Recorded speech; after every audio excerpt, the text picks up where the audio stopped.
broadly speaking, the research that I do focuses on work in empirical corporate finance. So what that really means is that I use data to try to get at why managers are making particular decisions, or to think about what the consequences of those decisions are. Now, if I narrow down my work from corporate finance, it really has focused in the past few years on corporate governance. And in there's two streams that I've concentrated on.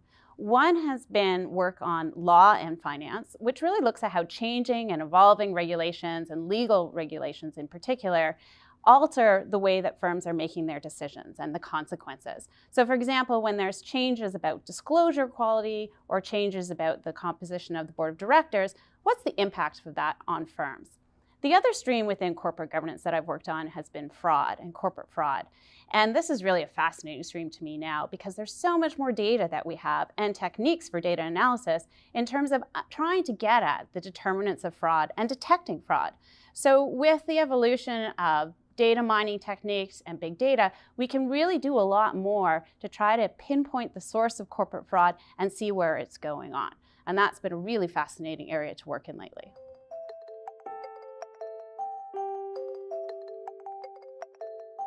When we're looking at new PhD students in finance, we're really looking for a few things.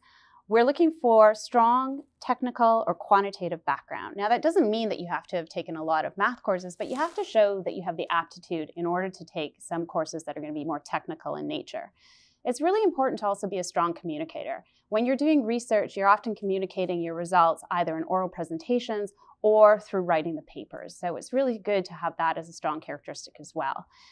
Finally, just with the evolution of the kinds of financial data we have, we're seeing that having a background in potentially programming or data analysis is helping our students probe that data more thoroughly and doing a great job in producing new insights for their research in that way.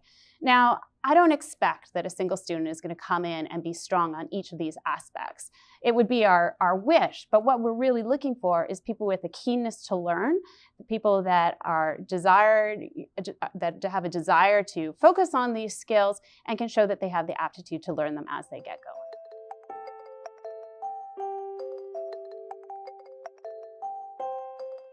As a financial researcher, having the support of research students in finance, that's students that are doing their MSc or their PhD, is really important to me. What these new students bring, these new researchers, is an energy that comes from new curiosity, new ways of looking at some of these questions that we as financial researchers have been struggling with for a long time.